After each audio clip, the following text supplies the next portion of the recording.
West Nile TV, lighting up the region.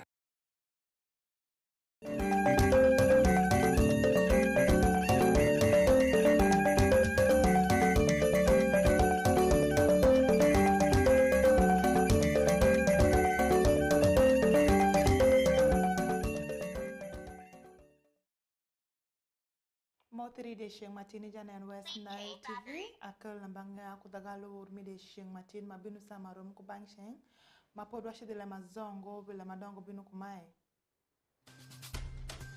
Jukwayo government ni shwaku som mapin I district mimoyo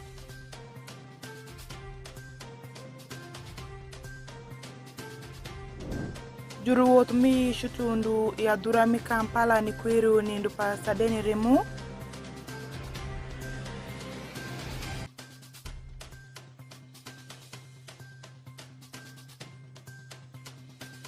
Dilupa fawe o mikungesh ni uyer LEMB ANGEYA ya Jumani district.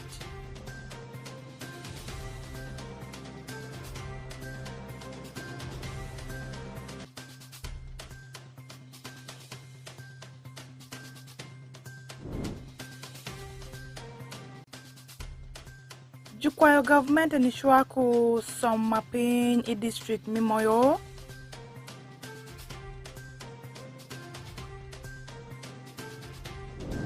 Juruwot mi shutundu ya durami Kampala ni kwiru ni ndupa sadeni remu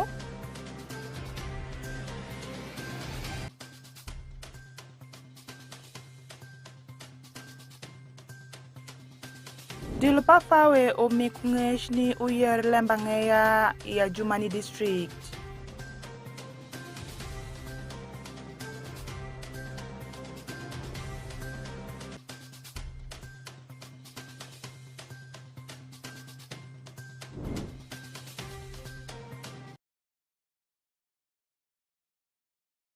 Tin shankasa bish ni dupira dek pa dumira bish oreli fareo kupira reo ya bish nyanga teka shunwa tfansi la mazo binu kumai Jukwayo government ni konyu itenga pale msom mapin I district mimoyo lembenu wechire isa madilu pa seafood uyam ugeru sukuru adek I district esha pini konyu isom mapin I district mimoyo Okombo Dominic utie kwa lambe mazo Jukwayo government mi Uganda ni nenu niya gikonyu itenge miku kony niketu somu pa awia matindu uwot maber I district mimoyo lembenu wechire isa madilu pa seafood ubedu kayabu the odd klasi adek misomu pien pikare males sukuru esha bagakadu kupeko pashan giri maber alero tom azamute jawang dano pimoyo mayureti ot mokushik Udwa kufosh ni dilu pa seafood ni wo kuparo maber mishwa kusukuru eni. Emeru bende niya government mi Uganda mitukonyi yore mishwa LEMB somu itenge pa wia matindu minasari piniketu ginwa ngesh miponjiri machon. Human resource development starts from DCDC Center.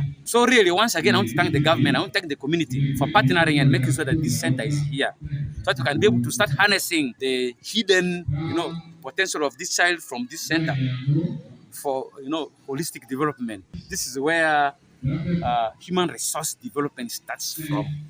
Thereafter, it is spread to other areas. That the government should also interest itself in allocating money, allocating resources for nursery school teachers.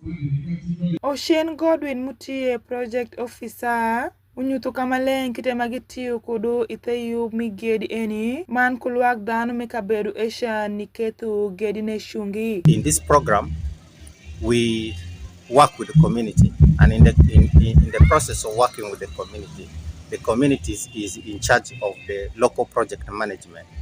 In this, they also mobilize all the local materials. So what you see here, bricks, sand, stones, had been mobilized by the community. Where we come in is where the community cannot find those resources within. And this includes the local industrial material and labor. And in this case, the whole project component here costs around 150 million.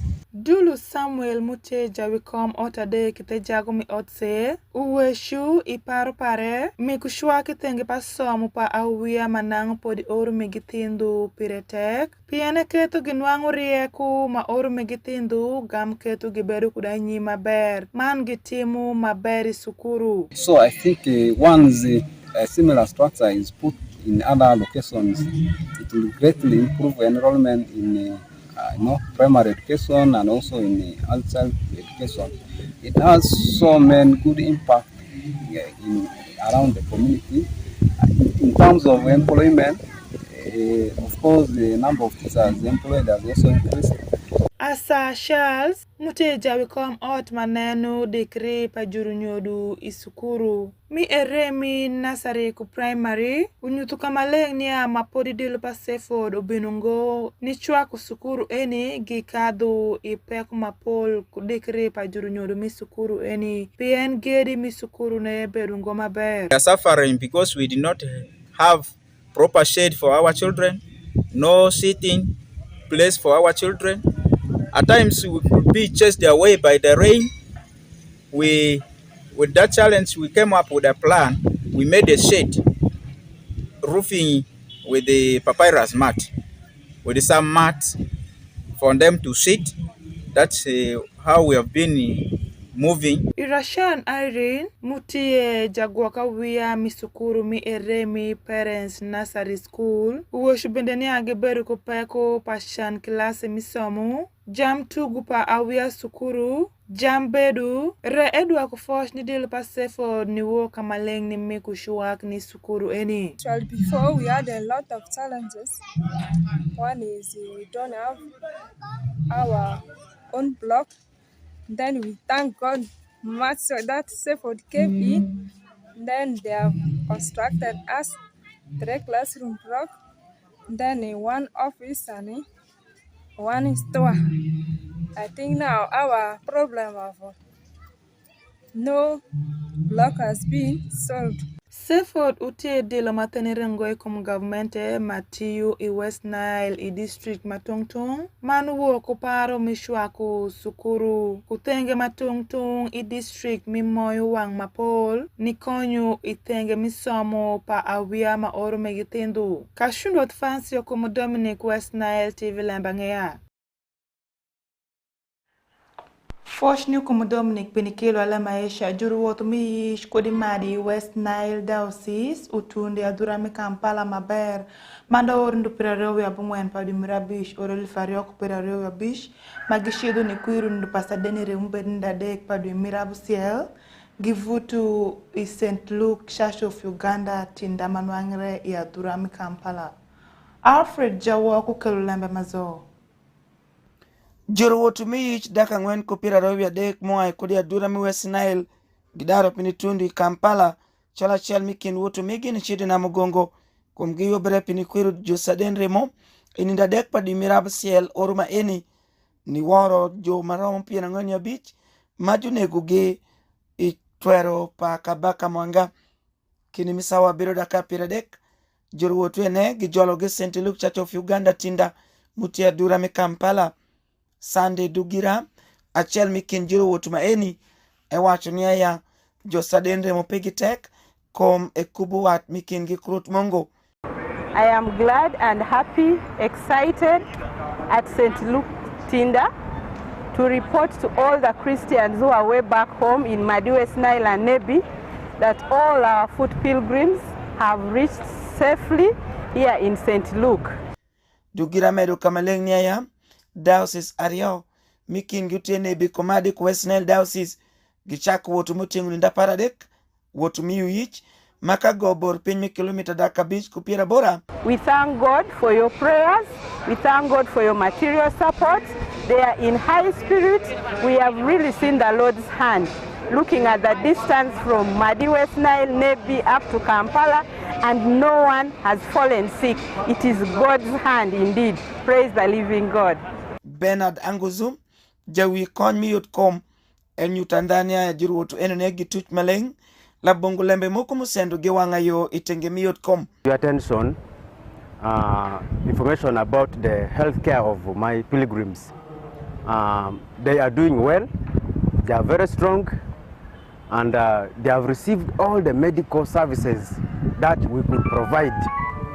And I promise next year, I'm very sure more people will join because of the services we have rendered to these people. Reverend William Anako, Jawi Madi West Nile Diocese, of Forgery Twenty Makwepi Bedo Waringudu, Niai Kodi West Nile Region, Nitundu Biri Kampala, Nia ya Jirutu Maino ne, Giwoto Kukwashmi Gimapol, Iwan Barwood Mongo, Manke Mito Magimito Pekayo Kom, Kulembe Mangema Paul, Gibe Yom is St. Luke Church of Uganda Tinda, Kadong Gibishido Yaduramina Mugongo, Alfred Jawok, West Nile TV, LEMB ANGEYA. Kulamba ngaya mo ay bang Alfred Jawok dilo pa fawe ushaku rombo i district mirajumani mimi kungesh ni uyar LEMB ANGEYA ikumkite mitiu maber man kutuolu shwin rombo ni bedo pinindario mushaku uyar LEMB ANGEYA mapol mi district esha onzima Alan ute kulamba mazo. Dil Majulong Forum for African Women Educationalists, Karashelo Kuwater Aid, Ushokurombo Minindario, Mimi Kungesh, Ni Uyer LEMB ANGEYA, I District Mirajumani, I Hotel Mi Dubai, Indu Perario via Birepa du Mirabish, Oreli Fario Perario via Bish, Rombo no Bedo Miku Gingesh, Man Bende, Niweshi Kumkite Miguakri, Man Bedu Rom Padanu, Ikaberu Madanu Kwaye. Joseph Wandera, Mute Jaratish Ashel Kudelo Pafawe, Unyutu Kamaleng Tish Pa Uyer LEMB ANGEYA, Tenge Payot Kumpadanu, Man Bende Mi Beduro Mpadanu Matungtung, Kuwaru, Ewesh Bendenia Tish Pa Uyer LEMB ANGEYA, Tek Itenge Palembe Miwiyamu Iwingomeni. We expect that journalists will support us in various ways, and one of them is them becoming advocates for women's rights and the sexual reproductive health rights. Given that journalists are very key in the social media world, we expect that every time they have an opportunity, when they're on air, when they are hosting programs, at least they speak about issues that affect women, the stereotypes in the communities.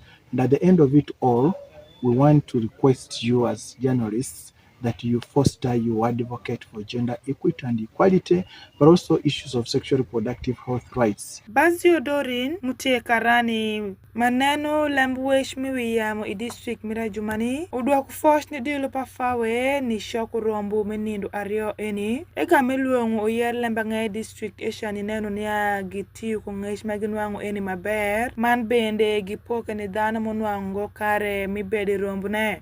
I want to appreciate all the partners that have thought it very good to train journalists here in Germany on sexual reproductive health rights, an agenda. So many times we see that these issues of SHR and gender play right into our profession as journalists. I feel it's important because sometimes the female reporters, they shy away from reporting stories. Most times when you see the big stories, it's the males who are into those newsrooms and writing the stories. But also most of our stories, when you see our sources, they are male. Sometimes, I don't know, maybe we don't find sources that are female, but it is good to balance stories and make them gender sensitive.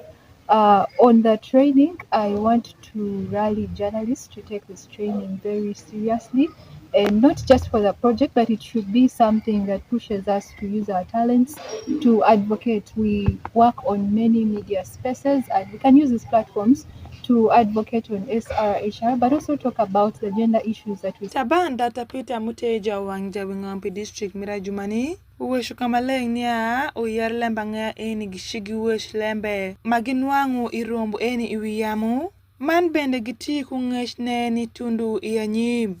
Therefore, I want to call upon you that in this training, there are many things that we hide. There are many things that people hide. There are many things that cultural leaders hide. There are many things that our mothers hide as far as our girls are concerned. Take issues of abortion. Somebody can abort, but everybody will keep quiet until you find a time when the things get worse That's when people come up. At the end of the day, someone dies. But as a journalist, you have all the opportunities to squeeze around and get such an information. And when you blow it out, it gives opportunity for the other people to come in and somebody can be rescued.